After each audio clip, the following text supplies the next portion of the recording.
tardes a todos y a todas y bienvenidos a esta sesión que seguro que va a ser muy interesante. Ya Paloma ha presentado un poquito de forma muy breve lo que es AECA y ahí me gustaría presentarles también en 2 minutos qué es la Comisión de Estudios de Turismo.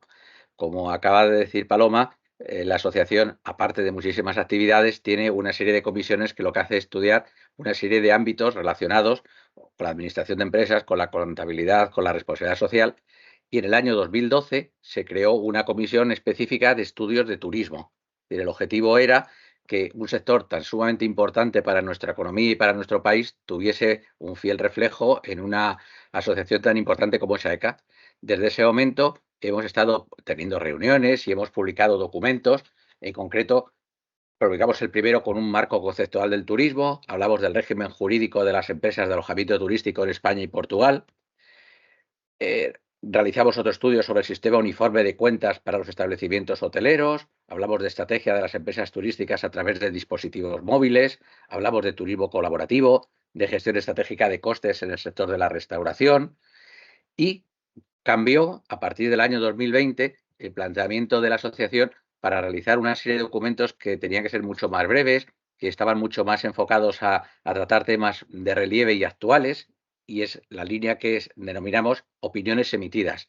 Y en ese ámbito hemos publicado 6. La primera, hablamos de turismo circular. La siguiente, influencia de la COVID-19 en los objetivos de desarrollo sostenibles y en la economía circular en España. El tercero, hablamos de techo de cristal en el sector turismo. La cuarta opinión emitida, hablamos de la seguridad integral en el sector turismo. La quinta, sobre competitividad de los destinos turísticos, ventajas comparativas y competitivas. Y el último publicado, precisamente sobre el tema que hoy vamos a tratar, la gobernanza turística y el papel de las comunidades locales. Ese documento, todos los documentos son realizados, tiene una figura básica que es un ponente, aunque puede contar con el apoyo de los miembros de la comisión, por supuesto. Y en este último caso, la gobernanza turística y el papel de las comunidades locales ha sido presentado por don Alfonso Vargas Sánchez, que es catedrático de Organización de Empresas de la Universidad de Huelva, recientemente jubilado, me ha ganado por un año, yo estoy en ese proceso también, dentro de poquito pasaré a estar en la misma situación que él. Es autor de muchísimos artículos, libros, capítulos de libros. Ha participado y ha dirigido proyectos de investigación competitivos. Desde el punto de vista de gestión, fue decano de la Facultad de Ciencias Empresariales de la Universidad de Huelva hace unos años. Como temas pues, más relevantes, es académico de número de la Academia Andaluza de Ciencia Regional, es profesor invitado de muchas universidades a nivel internacional, en las que ha impartido mucha docencia. También ha sido, yo creo que uno de los temas más importantes, ha sido reconocido por su investigación en el campo de la gestión turística, como uno de los investigadores españoles más importantes, incluidos en el ranking of the World Scientists, en el 2% de los científicos más relevantes, publicado en el año 2022 y en el 2023 por la Universidad de Stanford. Por tanto, estamos ante una persona muy relevante en el sector turismo y al que quiero agradecer, aparte de ser amigo, su presencia en este webinar para que nos cuente pues, cuáles son los contenidos de esa última opinión emitida, que es muy importante. Cuando muchas veces el turismo ha sido ampliamente denostado, cuando se le ha criticado de que buena parte de las cosas malas que estaban en el ambiente procedían del turismo, pues a lo mejor eso es cierto en una parte, pero no es cierto en otra. Y nos gustaría que nos contase Alfonso Vargas el trabajo que ha desarrollado. Por supuesto, es miembro de nuestra Comisión de Estudios de Turismo desde hace mucho tiempo. Y sin más dilación, cuando quieras, Alfonso, muchísimas gracias por estar con nosotros y ya te cedo la palabra. Pues muchas gracias a ti, José Miguel. Muchas gracias a ECA, encarnada aquí en esta sesión a través de Paloma. Y por mi parte también, como no puede ser de otra manera, dar la bienvenida a todos los que nos acompañan en este momento en el desarrollo de esta sesión y a quienes estoy seguro que más adelante podrán tener acceso y seguir la misma a través de la grabación y del vídeo que AECA también pondrá a disposición de todo aquel interesado. Bien, sin más, entramos directamente al contenido de la sesión para ser respetuoso con los tiempos que nos hemos dado y si me permiten y las tecnologías no nos fallan, pues voy a pasar a compartir la presentación con la que me voy a apoyar para presentar los contenidos de esta opinión emitida. Si por favor me confirmáis que está todo bien, que veis la presentación, arrancamos. Sí, perfecto, Perfecto. Alfonso. Magnífico. Pues bien, estamos aquí en efecto, como ya José Miguel anticipaba, para dar cuenta del contenido de este documento, de esta opinión sobre la gobernanza turística y el papel de las comunidades locales. Y lo primero que procede es su justificación. ¿Por qué este tema y por qué este tema en este momento? Los investigadores universitarios, los académicos, somos atentos observadores de la realidad y tratamos de explicar lo que sucede en aquellos temas objeto de nuestro interés, en este caso el sector del turismo, en el cual, como ya de alguna manera se anticipaba, resulta al menos paradójico observar que en un país, hablando en general, que es sinónimo de éxito en el sector turismo, ya desde antes de la pandemia empezábamos a observar una serie de síntomas, de fenómenos que cuestionaban el funcionamiento de este sector, determinados impactos que estaba causando en la sociedad y que después de la pandemia, después de este paréntesis, se han, diría que, recrudecido como una mancha de aceite que se ha ido extendiendo progresivamente. De manera tal que a mi modo de ver ya no es posible decir que, bueno, que son casos puntuales, esporádicos, frutos de determinados grupúsculos con ciertos intereses. Bien es cierto, dicho entre paréntesis, que no es un problema circunscrito ni mucho menos a España, pero bueno, es el ámbito que particularmente nos interesa. Y llegados a este punto, creo que es preciso hacer una aproximación y un análisis pues más profundo de lo que nos pasa, ¿no? A nadie le gusta, asumamos eso racionalmente, pegarse un tiro en el pie, y lo digo desde el punto y hora que estamos hablando de una industria con un peso en la economía española, en la generación de riqueza y empleo del país, que no hace falta insistir en las magnitudes fundamentales que así lo manifiestan, pero tampoco podemos cerrar los ojos a determinados problemas, a determinadas controversias que pues, se han visto agudizadas en los últimos tiempos a raíz del, yo diría, del rebosamiento que la pospandemia ha ocasionado. Y cuando nos aproximamos a esa realidad, a esos problemas que acucian a determinados destinos y que están dando lugar a determinadas medidas por parte de los gobiernos con competencia en la materia, yo diría que hay un factor, no es el único factor, naturalmente, pero hay un factor del que se habla poco, muy poco, y que a mi modo de ver es, como ahí se dice, la clave de bóveda de todo lo que sucede. Y ese factor es la gobernanza turística. La gobernanza turística entendida, ahora lo veremos con más detalle, como el proceso de toma de decisiones en cuanto a la definición de los modelos turísticos que se desarrollan en los diferentes destinos. Hablamos de cómo y quiénes toman las decisiones en cuanto a definición de esos modelos y a la planificación turística correspondiente. Y en esos procesos hay lo que yo suelo denominar un eslabón perdido, que son las comunidades locales. De manera tal que uniendo estos dos elementos, gobernanza turística y comunidades locales, pues surge esta opinión bajo el título de la gobernanza turística y el papel de las comunidades locales. Vamos a ver si soy capaz de contribuir a arrojar un poquito de luz para entender algo mejor qué es lo que nos está pasando. Porque es algo así como que de repente nos miramos al espejo y empezamos a no gustarnos a nosotros mismos, porque detectamos algunas consecuencias de nuestras actuaciones que pues no nos agradan y que pensamos que deben ser cambiadas. La agenda de la sesión responde estrictamente a lo que son los grandes epígrafes de este documento, de esta opinión emitida. Una introducción, el porqué a una nueva mirada a la gobernanza turística, algunas experiencias, ciertamente con la limitación, no ya del tiempo que disponemos hoy, sino de la limitación que el propio formato de la opinión nos exige, y unas conclusiones y recomendaciones finales.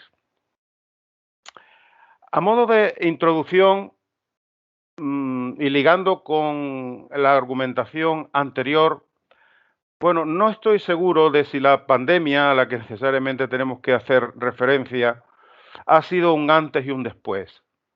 Yo creo que en ciertas cosas sí, en ciertos factores sí, ha acelerado determinados procesos, como la digitalización, ha hecho que pongamos mucho más énfasis, porque el entorno institucional así nos lo exige, en factores como la sostenibilidad ambiental, en fin, en algunos factores, y las empresas, naturalmente, como consecuencia de la pandemia, pues han sufrido algunas cicatrices que ahí todavía persisten en algunos casos. Por tanto, en algunos factores sí que las cosas han cambiado, pero en otros no tanto. ¿eh? En la literatura hay una teoría que se conoce como la máquina del crecimiento, que creo que es muy pertinente su aplicación a este caso, y es porque esa máquina del crecimiento, yo diría insaciable, nos ha retrotraído a problemas que ya estaban ahí antes de la pandemia, pero que se han visto agudizados como consecuencia del referido desbordamiento de la pospandemia, ¿no? Problemas conocidos por todos, como el sobreturismo, que nos plantea la cuestión de cuáles son los límites al crecimiento en el destino a que nos estemos refiriendo, los impactos sociales, como por ejemplo el acceso a la vivienda, que está siendo tan controvertido en los últimos meses, años, las consecuencias también relativas a los impactos ambientales, ligado todo ello al cambio climático o a la aplicación de la economía circular en el turismo y, cómo no, a la convivencia entre quienes residen en los destinos, quienes residen permanentemente en ellos y quienes los visitan, sean turistas o sean excursionistas. Sí, un destino, ante todo, es un lugar donde conviven, tienen que convivir unos y otros.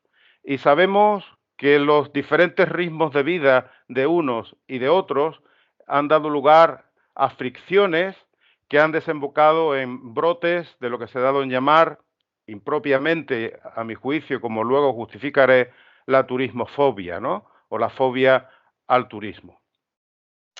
Bueno, todos esos problemas están encima de la mesa y todas esas cuestiones deben de ser objeto de nuestra atención y análisis.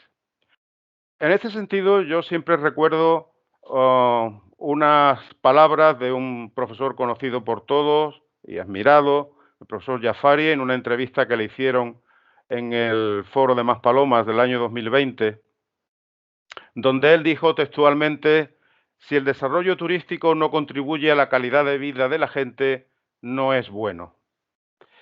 Y con su pedagogía habitual, lo que estaba haciendo es colocar a la gente en este caso son las comunidades locales, quienes residen en los destinos turísticos, en el centro del mensaje.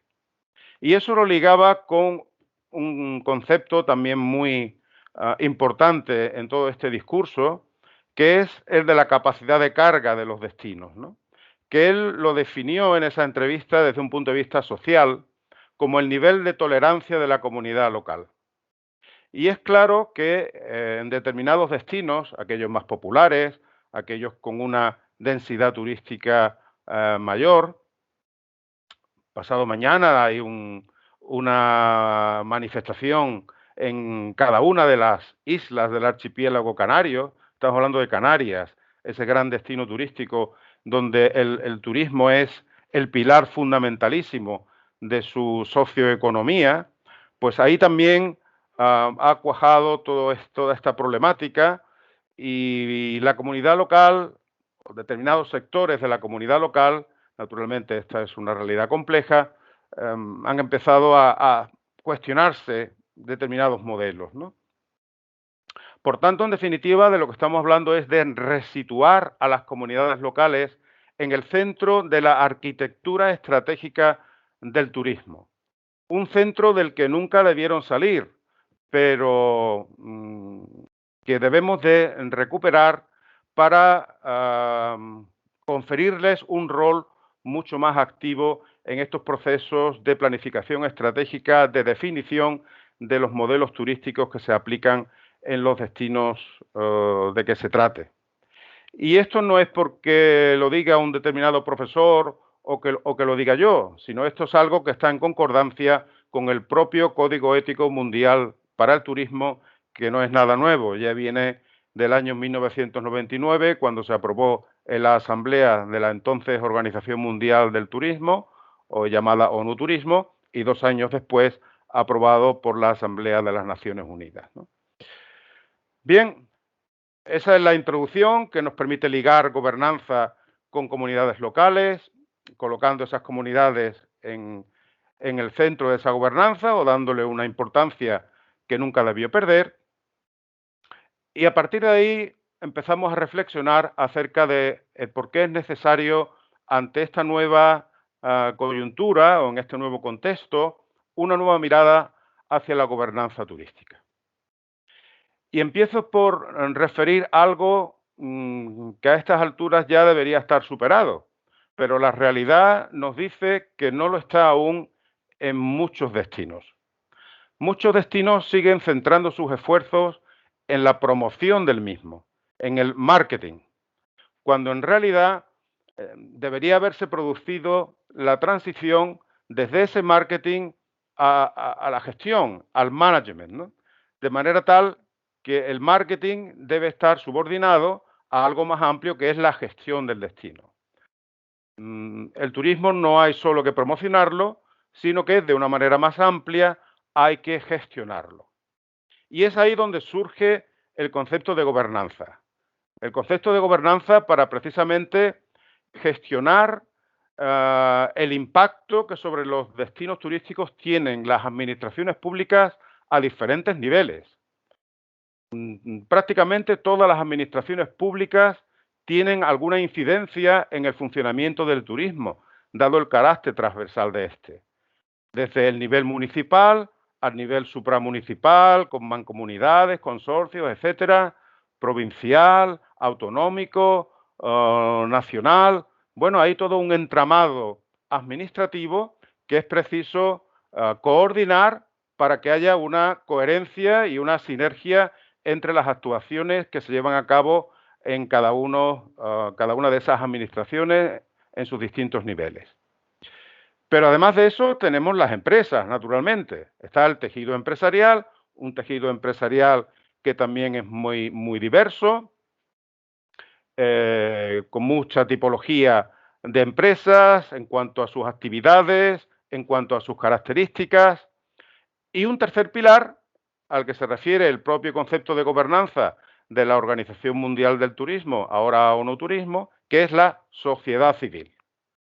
Las comunidades receptoras de los flujos turísticos, que es, como antes ya anticipaba, el eslabón perdido en estos procesos de gobernanza. Es el elemento que ha tenido una presencia, una participación, una influencia más débil en toda esta toma de decisiones. Por lo tanto, aquí tenemos 3 grandes pilares: el pilar, digamos, público, el pilar privado del tejido empresarial y la sociedad civil, que no podemos dejar atrás. Y uno de los problemas, como tendré ocasión de argumentar, es que ese tercer pilar ha quedado muy rezagado. Y la pregunta es, ¿por qué esto ha sucedido? ¿Por qué esto ha sucedido en democracias maduras, asumamos que sanas también, como la nuestra. Y aquí surge una pregunta. ¿Cabe definir el modelo de desarrollo turístico para un territorio, sea este una ciudad, una comarca, una provincia, lo que queramos, sin que quienes residen en él hayan tenido una participación activa y directa en ese proceso? No me estoy refiriendo a que cuando se elabora un plan estratégico para un determinado destino, por ejemplo, plan estratégico de desarrollo turístico, pues se hagan algunas encuestas y residentes en dichos territorios pues participen a ese nivel. Estoy hablando de algo mucho más, de una incidencia, de una participación mucho más directa, mucho más activa y con unos canales de participación permanentes para que ese pilar de la sociedad civil pueda tener también, pueda hacer oír su voz y también pueda tener una influencia en las decisiones que se toman, ¿no? Cuando hablamos de gobernanza, hoy por hoy se suele hablar más bien de cogobernanza. Y esa lo que viene a significar en la generalidad de los casos, es una gobernanza bipolar. Es decir, una gobernanza donde intervienen el pilar público y el pilar privado del tejido empresarial. Es decir, representantes de las administraciones públicas y representantes de las organizaciones empresariales tratan de convenir acerca de cuál es el modelo a aplicar en un determinado destino y toman las decisiones fundamentales al respecto. Bueno, ahí es donde empezamos a encontrar, desde mi punto de vista, pues un problema que tenemos que resolver y un modelo de gobernanza que tenemos que superar, porque estamos dejando atrás y no hemos integrado a esa sociedad civil que tiene necesariamente que participar, hacer oír su voz y tener una influencia en todo ese proceso, porque estamos hablando de algo que influye poderosamente sobre sus vidas, ¿eh? Y lo estamos viendo con el problema de la vivienda, con el problema en general de las dificultades para coexistir, para convivir en los destinos. Bien, ese pilar tiene que estar ahí. Y por tanto, de los tradicionales partenariados público-privados, en ese sentido bipolar, de dos partes que son las que tratan de convenir hacia dónde va un determinado modelo de desarrollo para un cierto destino, ahí tenemos que integrar, tenemos que ir hacia un modelo mucho más inclusivo que haga que la sociedad civil en sus diferentes manifestaciones sea también parte de la estructura de poder. Ahí es cuando yo empiezo a hablar de trascender del tradicional modelo de las 3 Ps, del partenariado público-privado, a un modelo de 4 Ps, donde incluyo, y perdónenme por hacerlo con la expresión en inglés para que case con lo de las 4 Ps, el factor de people, ¿no? De la gente. Porque el turismo no se hace para la gente, no lo hacen los políticos y los empresarios para la gente, sino que ha de hacerse con la gente. Y ahí surge ese concepto, esa idea de gobernanza más inclusiva, en el sentido de incorporar a esa sociedad civil, a ese eslabón perdido. Y bueno, en cuanto a las experiencias, y antes de comentarles algunas de las que aparecen en el documento, empiezo por hacer una reflexión. En ese papel de observadores de lo que está ocurriendo en nuestra realidad turística, lo que estamos contemplando es la proliferación de una serie de limitaciones al turismo. Hay un problema de sobreturismo, bueno, todo esto que hemos dicho anteriormente. Las administraciones están reaccionando, muchas veces de manera, yo diría, improvisada, introduciendo una serie de limitaciones al turismo, de diferente naturaleza, sean a través de herramientas fiscales como la ecotasa, que no me parece que que esté teniendo ningún efecto disuasorio significativo en los turistas, aunque sí permite una recaudación, recaudar una serie de recursos que hay que plantearse realmente en qué se invierten después. Se aplican números clausus en el acceso a determinados recursos turísticos o incluso clausuras temporales de los mismos, ocurridos, por ejemplo, en espacios naturales, en playas, que por su fragilidad desde el punto de vista ambiental, pues necesitan limitar el número de personas que pueden estar en ese lugar al mismo tiempo, para poder preservar esos valores naturales, la utilización de la variable precio para modular cuantitativa y cualitativamente la demanda, esto que se ha dado en llamar, diría que eufemísticamente, la búsqueda de un turismo de calidad. Al final, lo que se quiere decir cuando se habla de un turismo de calidad es un turismo de un mayor poder adquisitivo, ¿no? Queremos menos gente, pero que se gaste más dinero en los destinos, ¿no? Herramientas tecnológicas, por supuesto, que ayuden a reconducir o a dispersar los flujos turísticos hacia otros lugares, menos masificados o no masificados, porque muchas veces los problemas están muy localizados geográficamente, allí donde se acumulan pues los turistas en los puntos de mayor atracción. Lo que ocurre es que aquí cuando se dice, bueno, vamos a tratar de dispersar los flujos turísticos hacia otros lugares no tan masificados, asumimos que quienes se ven afectados por ellos en esos lugares hasta ahora no masificados, esto lo desean. Y nadie les pregunta, ¿ustedes quieren que esto sea así? ¿Ustedes quieren que los flujos turísticos se redirijan hacia allí y reciban más turistas? Bueno, pues habrá quienes estén de acuerdo y habrá quienes no, pero la realidad es que no suele preguntarse a los afectados si eso les agrada o no les agrada, ¿no? Bueno, también se están aplicando sanciones ante determinados comportamientos incívicos, se están restringiendo las opciones de alojamiento, por ejemplo, con moratorias de hoteles, o ya no digamos nada con la proliferación descontrolada de viviendas de uso turístico que ahora se intenta reconducir. Bueno, eso es lo que estamos viviendo ahora, en estos momentos, las limitaciones al turismo. Y ante esto yo planteo que solo son posibles dos escenarios. O seguimos improvisando este tipo de medidas o de verdad nos sentamos todos los grupos de interés a planificar el futuro del turismo, estableciendo mecanismos de gobernanza para buscar fórmulas que con el mayor consenso posible permitan la coexistencia de la industria turística con los ciudadanos de las comunidades locales. Esta es la tesitura en la que estamos. Y por supuesto, cuando hablamos de establecer mecanismos de gobernanza, en este sentido, estamos hablando de la participación de todos los grupos de interés, que es uno de los principios de buena gobernanza que están establecidos por parte de la Organización de las Naciones Unidas, junto con otros que ven referidos a continuación en la parte inferior de esta diapositiva.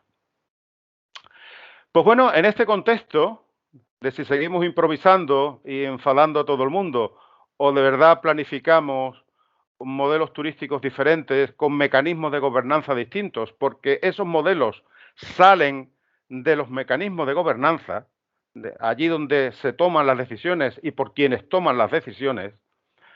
En ese contexto, pues hay algunas experiencias interesantes que ahora voy a referir. No sin antes dejar nota de que la misma Organización Mundial de Turismo, en fin, en su denominación actual,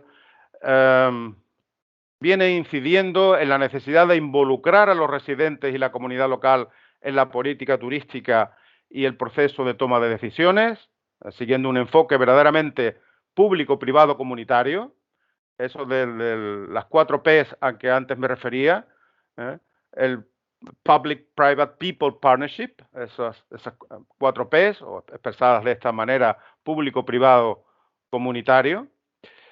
Aunque aquí, sinceramente, lo que yo aprecio es una brecha entre el discurso y los hechos. El discurso está muy alineado con esto y con la búsqueda de la sostenibilidad, no solamente ambiental, sino también social, que es de lo que estamos hablando. Pero en la realidad cuesta encontrar experiencias concretas donde se esté avanzando decididamente en este camino, donde esas estructuras de poder que están instaladas desde hace mucho tiempo en el sector estén empezando a evolucionar y a cambiar, integrando a ese pilar de la sociedad civil que hasta ahora ha sido en buena medida ajeno a todo esto. Y a lo mejor también ajeno porque la propia sociedad civil no ha tenido mucho interés en intervenir, pero las cosas parece que empiezan a cambiar y sí que desea ahora ser parte mucho más activa. Y esto no es solamente mi impresión, eso está en documentos como los de la Red de Observatorios de Turismo Sostenible de la OMT, donde se reconoce que la participación de los residentes en los procesos de planificación turística es todavía muy escasa o nula, e incluso en los destinos turísticos inteligentes, en aquellos que han sido certificados como tales, siguiendo la metodología establecida por Segitur, y en algunos otros turísticos, otros destinos turísticos que han destacado en este sentido por alguna otra razón, por impulsar este fenómeno SMART, ¿no?, de inteligencia turística. Incluso ahí, donde las normas que regulan esos destinos turísticos inteligentes, al hablar del pilar de la gobernanza, pues exigen esa participación comunitaria, esa participación de todos los grupos de interés, incluida la sociedad civil. Incluso ahí se reconoce que las estructuras de gobernanza a nivel de influencia ciudadana en la toma de decisiones siguen siendo relativamente débiles, ¿no?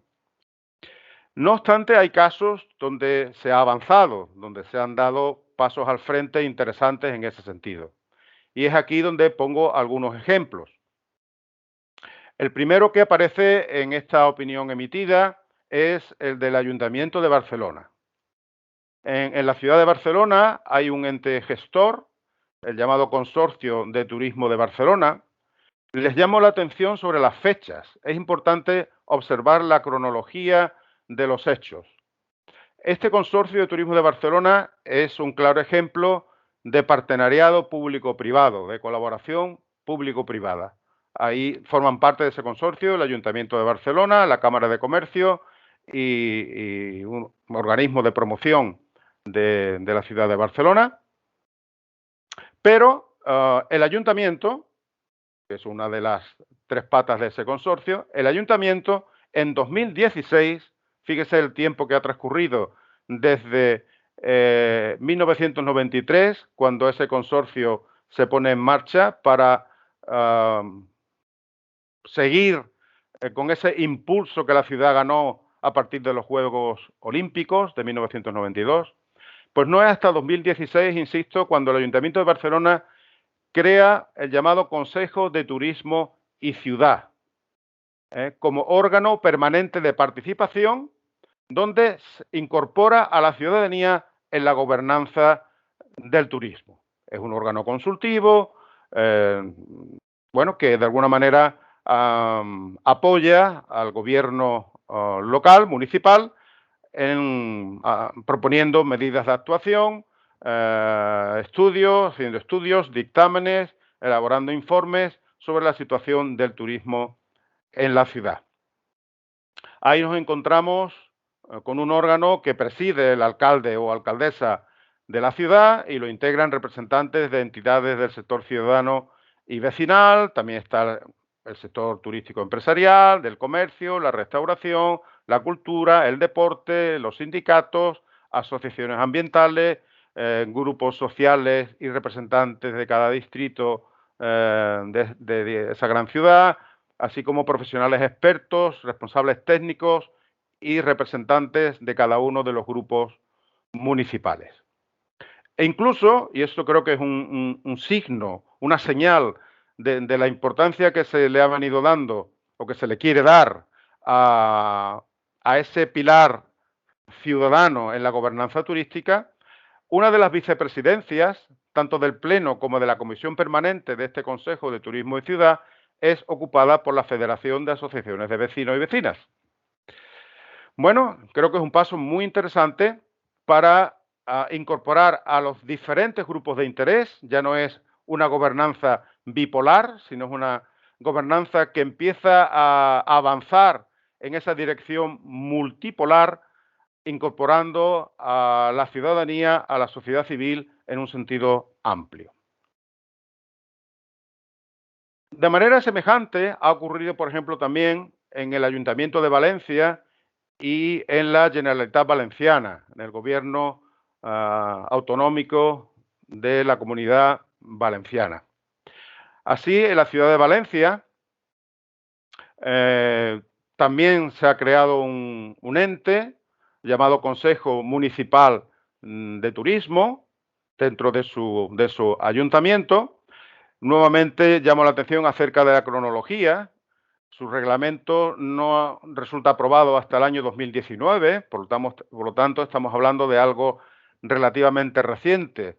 Si lo comparamos con la fecha de creación del ente gestor del destino, que es la llamada Fundación Visit Valencia, que es del año 91, también otro ejemplo de ese partenariado público-privado donde están el Ayuntamiento de Barcelona, la Cámara de Comercio, la Asociación de Empresarios Local, el Patronato Provincial de Turismo y creo que alguna otra que se me queda en el tintero. Bien, ese ente gestor se crea en 1991 con esa filosofía de colaboración público-privada en el sentido de administraciones públicas y tejido empresarial. Y no es hasta 2019 cuando el ayuntamiento crea ese Consejo Municipal de Turismo, donde ya da entrada a representantes del sector vecinal y de las diferentes juntas de distrito que existen en esa ciudad. Por lo tanto, ya empieza también ahí a avanzarse en esa idea de incorporar a los diferentes grupos de interés y particularmente al sector vecinal, a la sociedad civil en su conjunto. También ocurre a nivel autonómico, donde existe el llamado Consejo Valenciano de Turismo, que depende de la presidencia del gobierno autonómico, que es un órgano de consulta y asesoramiento en materia de turismo, y donde si observáis la representación que existe en el mismo, cómo se distribuye, los representantes de la ciudadanía y de personas expertas en la materia, pues tiene en fin, una presencia bastante relevante que se equipara al número de personas procedentes de la administración pública y además, añadiendo además representantes de organizaciones empresariales y profesionales y sindicales. Por tanto, en definitiva, lo que se busca es una representación mucho más equilibrada de las diferentes partes interesadas o stakeholders que se benefician del turismo y que también soportan sus costes o sus inconvenientes. Y la última experiencia que cito es la del Ayuntamiento de Sevilla. El Ayuntamiento de Sevilla cuenta desde 2020, esto en fin, ha pasado por varias fases, la última es la que culmina en 2020 con la creación de la Sociedad Mercantil Congresos y Turismo de Sevilla, más conocida como Contursa, que es 100% de titularidad municipal. Pero lo más interesante de todo esto es que a raíz de la pandemia y en un ejemplo, yo diría, muy interesante de capacidad de reacción del gobierno municipal, este puso en marcha el llamado Plan 8, Impacto Turismo Sevilla, del que derivó inmediatamente después el llamado Consejo Local de Turismo, que se constituyó formalmente en 2021, pero que tuvo su origen en esa movilización general que hubo como consecuencia de la pandemia para repensar entre todos, y cuando digo todos, son todos, si vemos cómo está integrado ese consejo, ahí no solo están los clásicos actores que a cualquiera de nosotros se nos puede venir a la cabeza, sino que están pues también hasta pues los clubes de fútbol de la ciudad, los dos clubes de fútbol de la ciudad, la Iglesia Católica y, en fin, las fuerzas y cuerpos de seguridad del Estado. Ahí están todos en ese consejo para compartir ideas y proponer modos de avanzar hacia un mejor modelo de desarrollo para la ciudad, ¿no? Por supuesto, ahí están las federaciones, la Federación de Entidades Vecinales de Sevilla y asociaciones de vecinos como la del barrio de Santa Cruz, por mencionar un barrio que es muy, muy conocido, ¿no? En fin, son experiencias que van en esa línea de una gobernanza mucho más inclusiva, multipolar, que da cabida a los diferentes grupos de interés. Y entramos ya directamente, para ser respetuoso con los tiempos, en las conclusiones y recomendaciones. Y aquí lo primero que me interesa subrayar es que lo más importante en el punto en el que estamos no es tanto identificar qué desafíos tenemos que afrontar, que yo creo que básicamente se conocen y voy a resumir inmediatamente después, sino que la diferencia entre unos destinos y otros no estará en ese qué, que será algo común para todos, sino en cómo hacerlo, en el camino que cada destino elija para afrontar esos desafíos, el modelo de gobernanza del que cada uno se dote para tomar las decisiones pertinentes y definir el camino a tomar. Y a mi modo de ver, en ese sentido, hay que transitar hacia una gobernanza mucho más inclusiva, es decir, hacia un modelo de cogobernanza, pero una cogobernanza multipolar, con un liderazgo compartido entre la pluralidad de actores públicos y privados que actúan en un destino. Yo creo que esta es la mejor manera, y haciendo hincapié en el factor que más nos interesa en este documento, que es la inserción de la sociedad civil, de las comunidades locales, es la mejor manera de generar turismofilia y evitar la turismofobia, en el sentido de que todo el mundo, también quienes allí residen, se sienten copartícipes del modelo turístico que se está aplicando en la ciudad, del que ellos son parte activa y han contribuido en su definición. Lo que ocurre es que esto significa una redistribución del poder dentro del sistema y eso siempre resulta difícil, genera resistencias. Dar cabida a unos significa pues dejar que otros tienen que dejar algún hueco para que esos que incorporamos puedan desempeñar su papel. Y es más, cuando hablamos de participación de esa sociedad civil, de esa comunidad local, yo no estoy hablando solo de establecer mecanismos permanentes de participación ciudadana para que estos puedan hacer oír su voz, sino también que tengan derecho a voto, al menos en aquellos asuntos que son más importantes, más trascendentes desde el punto de vista del impacto que tienen en sus vidas. Esto es otro asunto paradójico, ¿no? Al final, los modelos de gobernanza, aparte de aquellos que van más en el camino de configurar estructuras en red, de colaboración, de interacción público-privada, son en muchos casos bastante jerárquicos, ¿no? De arriba a abajo. Las administraciones, dentro de su ámbito competencial, toman sus decisiones y por ahí es por donde caminamos, ¿no? Pero al final, quienes votan a esos representantes públicos que adoptan esas decisiones son sus ciudadanos. Y es posible, en una democracia consolidada, madura, sana, dejar atrás a esos conciudadanos en estas decisiones que afectan severamente a sus vidas. No les escuchamos siquiera, no contamos con su contribución, con su parecer, con su aportación en esos asuntos que influyen decididamente en su modo de vida? Bueno, no parece que esto sea muy razonable. Es decir, cuando hablamos, por ejemplo, de las viviendas de uso turístico, ¿no tendrán algo que decir, pues no sé, las comunidades de vecinos acerca de cómo se va a regular algo que influye poderosamente en su vida cotidiana? Porque intentamos mezclar el agua con el aceite, dos ritmos de vida distintos que no es posible conciliar, es muy difícil, ¿no? Por lo tanto, mm, será fundamental que insertemos ese pilar ciudadano en los modelos de gobernanza. Y para eso tenemos referentes teóricos muy interesantes, como el de la quíntuple hélice, que fue desarrollado para abordar el desafío del calentamiento global, pero creo que es perfectamente aplicable al caso de la gobernanza, ¿no? Donde tenemos que activar la hélice pública, la de los gobiernos, la hélice privada, la de las empresas, la hélice del conocimiento, la de los agentes del conocimiento, particularmente las universidades, que también tienen que estar participando a su nivel ahí, la hélice social de estas comunidades locales y, por supuesto, la hélice ambiental.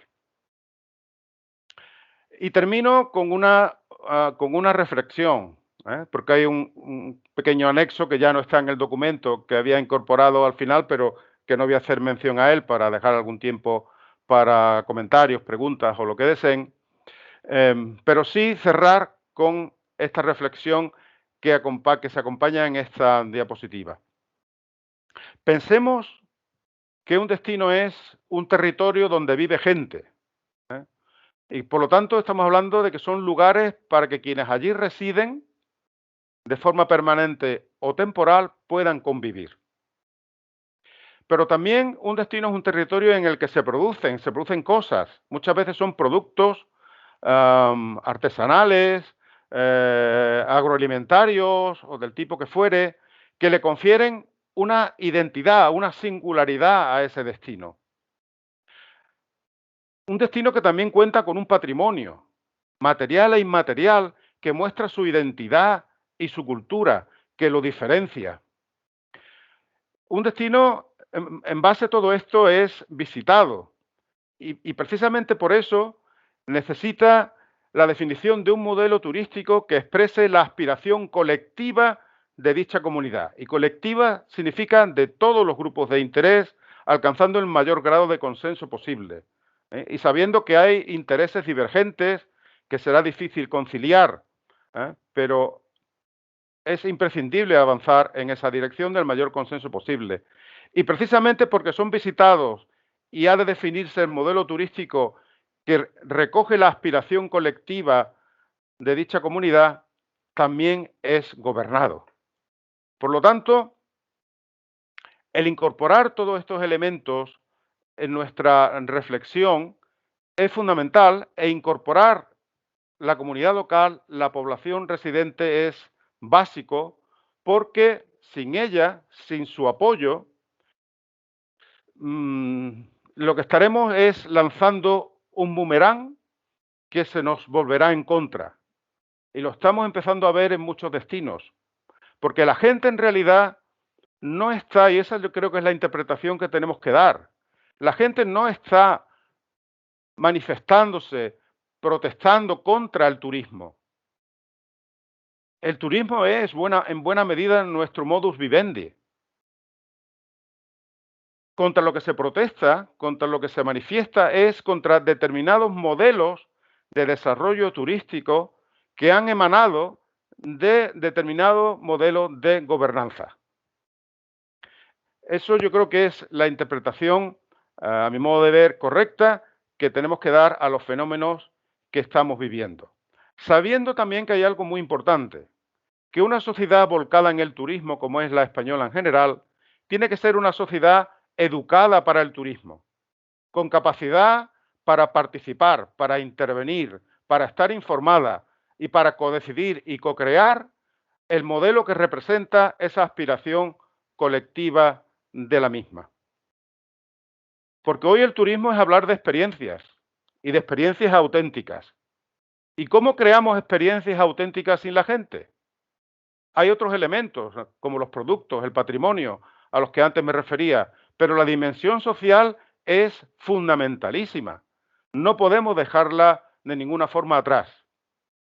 Y para ahormar, articular todos esos factores, necesitamos de una gobernanza que defina el modelo de desarrollo turístico al que aspira esa comunidad, que refleja la aspiración colectiva de los diferentes grupos de interés.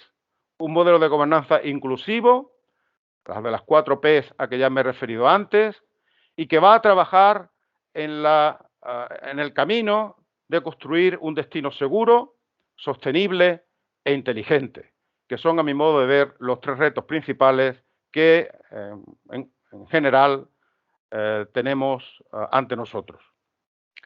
Y, en fin, lo dejo aquí.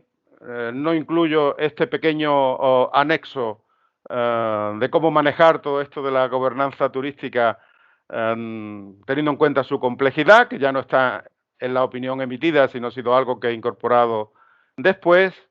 Y, naturalmente, quedo a vuestra disposición, no sin antes daros las gracias, sinceramente, por vuestra paciencia y por vuestra amabilidad de haberme escuchado durante todo este rato, que espero no haya sido demasiado largo.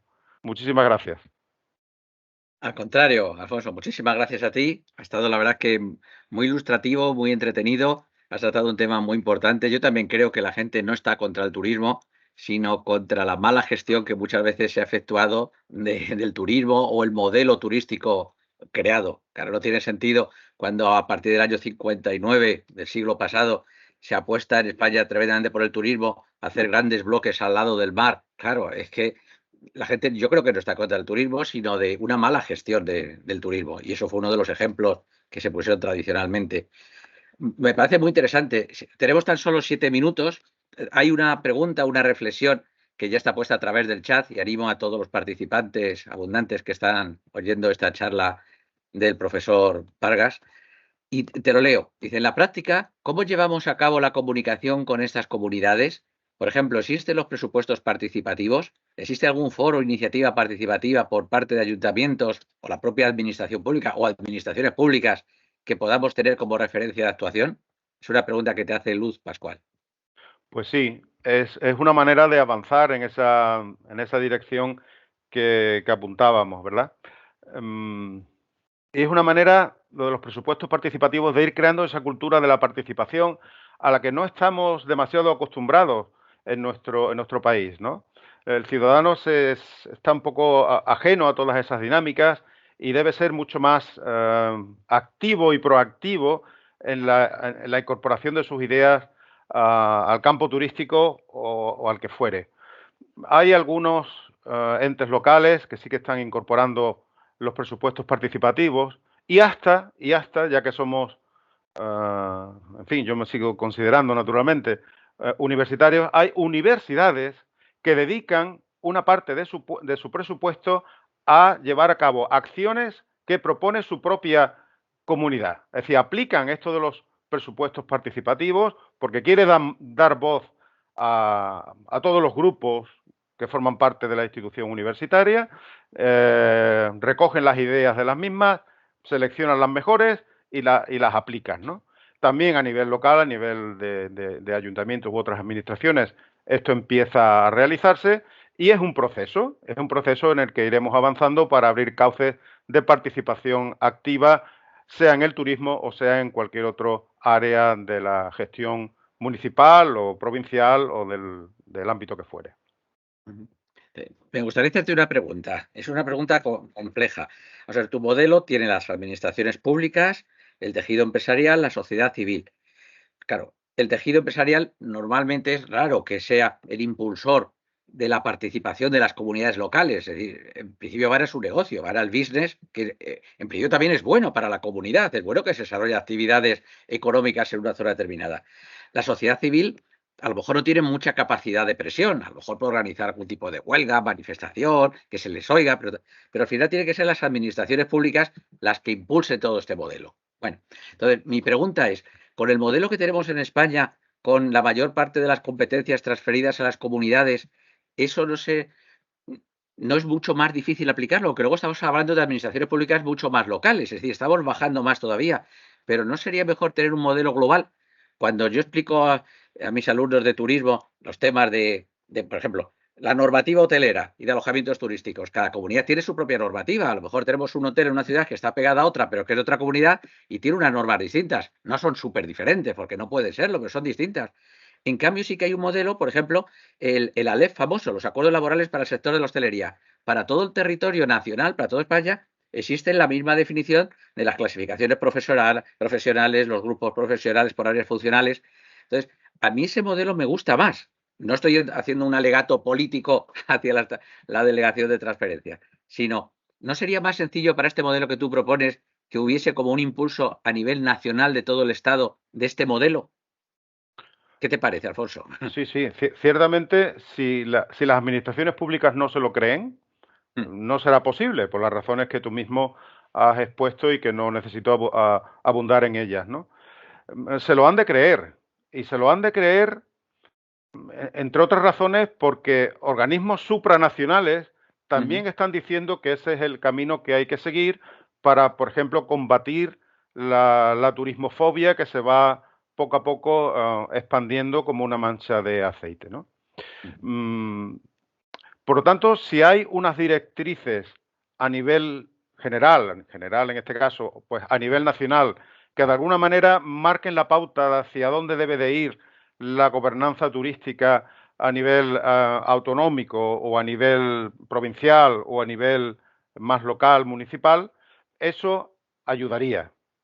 Y en todo caso, a nivel nacional hay una cierta capacidad de coordinar esfuerzos, ¿no? O de establecer marcos de referencia dentro de los cuales las diferentes administraciones a otros niveles tienen su autonomía, ¿no? Eh, lo estamos viendo en las viviendas de uso turístico. Ahora, a nivel nacional, empieza a plantearse pues unas directrices generales que establezcan el marco dentro del cual luego las diferentes comunidades autónomas, que a su vez luego derivan mayoritariamente esa responsabilidad en los ayuntamientos en función de las áreas saturadas que existan en cada ciudad, etcétera, pues que las regulen, ¿no? Y eso es lo que parece que se intenta hacer ahora. Es una noticia que he leído creo que hoy mismo, ¿no? Donde hay ya un planteamiento a nivel, empieza a haber un planteamiento a nivel general, que se quiere hacer a nivel general, para que las comunidades autónomas tengan un marco de referencia y que a su vez eso pueda tener su traslación a nivel más local, que es donde tiene una aplicación más efectiva, porque al final cada territorio es un mundo, ¿no? Y está bien que esa descentralización dentro de un marco general exista porque las realidades son muy diversas y las realidades no se pueden extraer de su contexto. Y cada una tiene su contexto particular y Huelva no es Madrid, ni Madrid es Santiago de Compostela, ¿no? Es verdad. Bueno, estamos ya casi en hora, pero no me resisto a hacerte otra pregunta. Yo tenía un compañero mío de colegio que después fue el máximo responsable de turismo en la ciudad de Toledo. Y él me decía, claro, que Toledo tenía un problema, pero que era una virtud. Es decir, estaba cerca de Madrid, lo cual es una maravilla. Pero estar tan cerca de Madrid hace que mucha gente no tenga que alojarse en Toledo. Entonces estaba buscando cómo podía hacer más atractivo Toledo para alojarse. Pero se encontraba con otro problema, que Toledo en muchos casos estaba sobreutilizado por el turismo. Así que había muchísima gente por las calles, pero había muchísima gente por las calles en el casco antiguo. En otras calles no había nadie. Entonces él estaba intentando que la gente fuese a esas otras calles, pero a lo mejor a la gente que vivía en esas otras calles no le gustaba que fuesen para allá, que era lo que tú has dicho en algún momento en la... Entonces, claro, el tema de las comunidades locales es básico para el turismo, porque hay que contar con ellos. Porque si resulta que nosotros derivamos parte del turismo que va a la plaza principal de Toledo, a otros lugares, hay que ver si efectivamente, primero, si a los turistas les interesa ir ahí. Que eso es lo primero, claro, porque por mucho que le digas que vayan a ver algo, si no les interesa, y segundo, si a la gente que está allí le Exacto, gustaría eso. Entonces, eso es un exacto. problema muy importante y difícil de resolver, ¿verdad, Alfonso?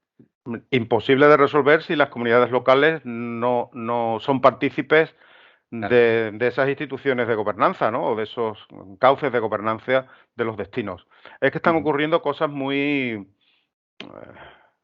digámoslo así, muy curiosas, ¿no? Yo recuerdo cuando la pandemia había municipios sobre todo municipios en zonas rurales, relativamente remotas, con una población muy envejecida, que no querían recibir turistas. Es decir, eran municipios que habían quedado libres o prácticamente libres del virus y que no querían recibir turistas. Querían preservar, digamos, la salud pública de ese colectivo ya de edad avanzada y se resistían a esto, ¿no? Pero eso era durante la pandemia, podía tener su justificación. Pero ahora, ¿qué está sucediendo? Por ejemplo, las listas de los pueblos más bonitos, que Sí. atrae a mucha gente. Ya empieza a haber municipios que dicen, por favor, retírenme de esas listas. No Sí. quiero estar, o si estoy, retírenme de esas listas de los pueblos más bonitos, porque, bueno, pues se ven sobrepasados, ¿no? Por los flujos turísticos que reciben. O hace unos días la acción del Ayuntamiento de Barcelona de borrar de Google Maps una determinada línea de autobús que es la que lleva desde el centro de la ciudad al Parque Güell. Y la han borrado de Google Maps para que los turistas no sepan qué línea de autobús tengan que tomar, porque para los residentes era imposible utilizar ese servicio público de transporte, ¿no? Sí. Bueno, estamos viviendo todas estas cosas. Entonces, ¿cómo las gestionamos si los residentes y la comunidad local no es parte de esa definición del modelo, de ese proceso de toma de decisiones, si no conocemos cuáles son sus inquietudes, sus problemas, si no les escuchamos? Y yo voy incluso un poco, yo voy más allá en determinadas situaciones. No solamente escucharlos, sino que tengan su parcela de poder. Yo no tengo la bola de cristal para decir cuántas personas de un grupo deben estar, cuántas de otro, qué porcentaje de votos uno u otro. Eso lo tendrá que decidir cada destino en función de su idiosincrasia. Pero sí que todos tienen que estar. No puede ser una especie de mesa de camilla entre políticos y empresarios solamente. Si te parece, Alfonso, vamos con la última pregunta que ha planteado Gerardo y ya cerramos el tema, ya hemos sobrepasado un poquito la hora. Nos dice, y añado, la presión de los vecinos es ínfima sobre las decisiones del consistorio. Las asociaciones de comercio suelen tener mucha presión y al final, muchas veces, con razón, son los que generan el empleo de nuestra zona. Por eso me lleva a pensar que estamos o a merced del responsable político de turno que puede tener esta iniciativa de diálogo o tendremos que esperar una iniciativa legislativa nacional que es más o menos de lo que hemos tratado antes. Eso es. Pues sí, pues lleva razón. Al final, nosotros los académicos tratamos de valernos de los instrumentos que tenemos de conocimiento y de marcos teóricos que está comprobado que explican la realidad para tratar de dar una explicación a las cosas, ¿no? Y esto va mucho esto es lo de la estructura de poder, ¿no? Cómo es la estructura de poder en un determinado destino. Y cada destino tiene su estructura de poder y hay sus lobbies y hay sus influencias y bueno, y es verdad, y la generalidad de los casos, lo que Gerardo, creo que es quien hace la pregunta, pues comenta, ¿no? Por eso antes refería que el gran obstáculo que tiene esa propuesta que me aventuro a hacer es que la estructura de poder tiene que ser alterada. La estructura de poder tiene que ser alterada. Si queremos abrirle hueco a unos, eso significa que otros tienen que ceder parte de su poder. ¿Quiénes? ¿El pilar político o el pilar empresarial? ¿O ambos? Ese es el gran caballo de batalla, ¿no? Pero al final, si no incorporamos a ese pilar ciudadano, pues vamos a ver más y más fenómenos de turismofobia, vamos a tener cada vez más problemas en este sentido, ¿no? O sea que yo creo que no cabe taparse los ojos y decir este problema no existe. Habrá que abordarlo de alguna manera. Y parte de esa manera, dicho así de forma muy genérica, es que hay que dar participación a todos los grupos de interés. No es cosa de dos. Eso es que se dice que el turismo es cosa de todos. Para que sea cosa de todos, todos tenemos que estar ahí. Si solamente están dos partes, no es cosa de todos. No es de todo. Muy bien, Alfonso, pues muchísimas gracias por esta magnífica conferencia que nos has dado, nos has hecho reflexionar sobre un tema muy importante y sobre todo el que estamos involucrados muchas personas que nos dedicamos de manera directa e indirecta a la investigación, docencia, profesionales del sector que están también representados en nuestra comisión. Hay una persona, Rocío Juárez, que dice totalmente de acuerdo, veremos qué ocurre en el futuro. Y es eso, tenemos que estar atentos y apostar por esto, para que nos sintamos todos partícipes de verdad en la actividad turística. Que es también en De nuevo, beneficio de los propios empresarios, que es por verdad que son los supuesto, que crean claro. empleo, riqueza. Estamos con una visión de largo plazo que también revierta en beneficio de la propia clase empresarial, ¿no? Sin duda, Alfonso. Me da mucha pena que no estés en activo, pero es como si lo estuvieses. Miren, tienen que ver qué maravilla de explicación nos ha realizado un catedrático ya jubilado. Alfonso, muchísimas gracias y a A todos vosotros. ustedes por estar en esta sesión y por su participación también en la misma. Muchísimas gracias y espero que nos veamos pronto en otro webinar organizado por AECA. Muchas gracias a todos y a todas. Un abrazo a todos. Buenas tardes. Muchas gracias a todos.